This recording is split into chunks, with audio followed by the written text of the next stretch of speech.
Innovació i qualitat, model de negoci i estratègia. Aquest treball ha estat desenvolupat per Yolanda Tejada com a treball final del Màster d'Educació i TIC de la UOC en l'especialitat de Direcció i Gestió d'e-Learning. Les institucions educatives són també empreses que precisen tenir un adequat model de negoci amb estratègies que enfoquin l'activitat cap a una rendibilitat econòmica que permeti la sostenibilitat en un mercat altament competitiu i globalitzat. La tecnologia, la innovació contínua i les tendències pedagògiques ajuden a establir estratègies integradores per aconseguir l'eficàcia operativa, la qualitat i el posicionament diferenciador davant d'una situació disruptiva del món educatiu i empresarial accelerada amb el confinament per pandèmia. Cal, doncs, conèixer els factors clau que influeixen en la viabilitat i l'èxit empresarial. S'ha avaluat una única organització educativa des d'una perspectiva empresarial per conèixer principalment quin paper desenvolupa l'e-learning en la seva estratègia general. L'estudi s'ha vertebrat al voltant de 3 grans eixos: el model de negoci, la innovació i avaluació educativa i l'estratègia i l'eficàcia operacional. Tanmateix, amb la situació extraordinària originada per la pandèmia del Covid, s'ha pogut comprovar la importància indiscutible de les tecnologies a les estratègies adaptatives que s'han dut a terme des del tancament dels centres educatius, tant a nivell pedagògic com de gestió. Amb la triangulació dels resultats i a través dels objectius establerts s'han identificat i relacionat els factors clau que han de considerar-se a l'hora de definir l'estratègia al model de negoci d'un centre educatiu. També s'ha realitzat una proposta estratègica específica per garantir la continuïtat i adaptació als nous escenaris educatius i empresarials de l'organització. El Regina Carmeli de Rubí és un centre de titularitat privada concertat pel Departament d'Ensenyament de la Generalitat. Amb reconeguda experiència docent, promou l'aprenentatge competencial i la transmissió de valors humans i cristians en un entorn familiar de reflexió pedagògica, innovació i qualitat educativa per formar integralment infants i joves. El seu ensenyament de qualitat està certificat per la norma UNE i acreditat amb el segell d'Smart d'Innovació i Excel·lència Educativa. Ofereix totes les etapes d'educació obligatòria, diversos cicles formatius presencials de grau mitjà i superior i altres títols propis. L'oferta formativa a distància es realitza des del curs 2018-2019 mitjançant la col·laboració amb un partner d'e-learning que assumeix les funcions comercials i d'inscripció d'alumnes, encarregant-se als professionals del centre de la planificació pedagògica, gestió de continguts i materials, tutorització, docència i avaluació. De l'anàlisi del model de negoci del Regina Carmeli, cal destacar que ha eliminat barreres geogràfiques i que els professionals que es dediquen als cicles formatius a distància són els que han donat suport específic i efectiu durant la pandèmia per a l'adaptació de metodologies i introducció de noves eines a les etapes d'educació obligatòria tradicionalment presencials. La cadena de valor resideix en la multifuncionalitat de l'equip humà i en la capacitat de gestió diversificada, però orientada a obtenir una formació integral dels alumnes. Segons Lorenzo García Aretio, l'eficàcia d'un procés educatiu no està en la modalitat, sinó al rigor dels seus plantejaments pedagògics, que sustenten el disseny i desenvolupament del projecte.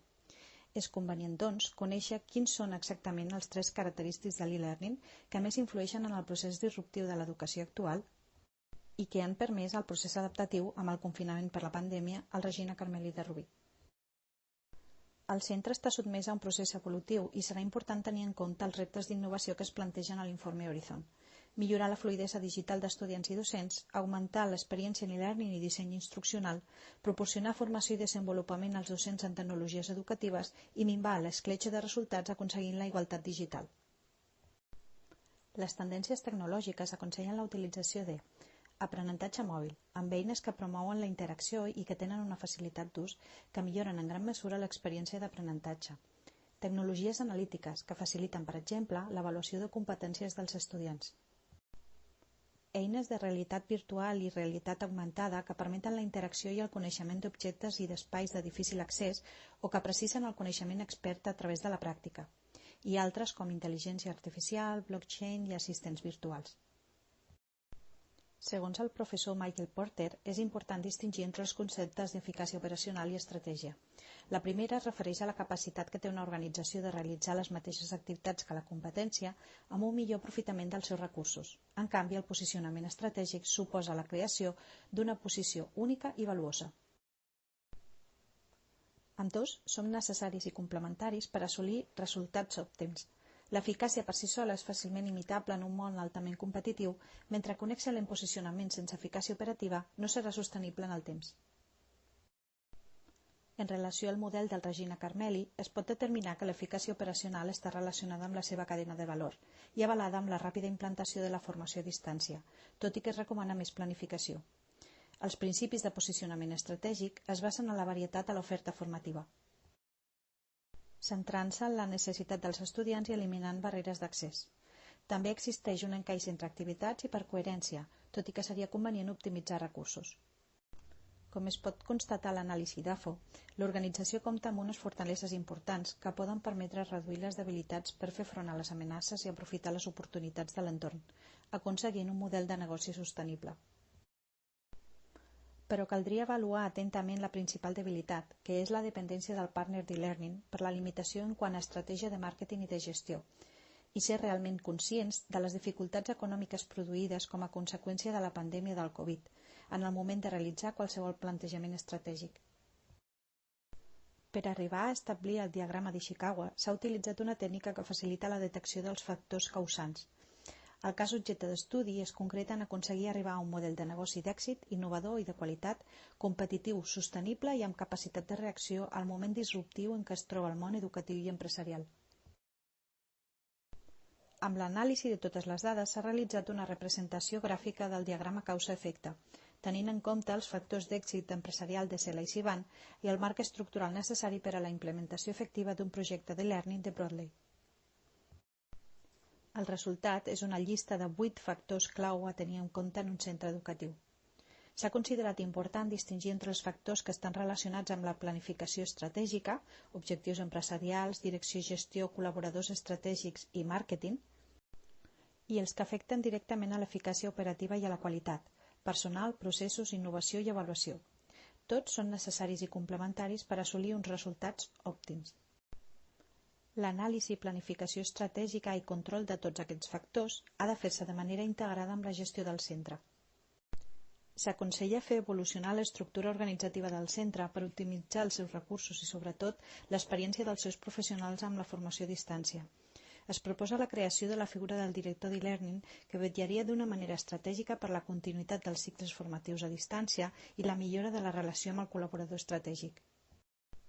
Alhora, realitzaria la planificació, organització i implantació de l'e-learning a totes les etapes educatives, generant estratègies per aprofitar el potencial de la tecnologia aplicada a l'aprenentatge i aportant un valor afegit a l'organització. Seria també convenient la creació d'un equip de treball. La proposta comportaria l'establiment de nous processos de coordinació i comunicació entre els diferents departaments del centre, que tindrien una dependència directa.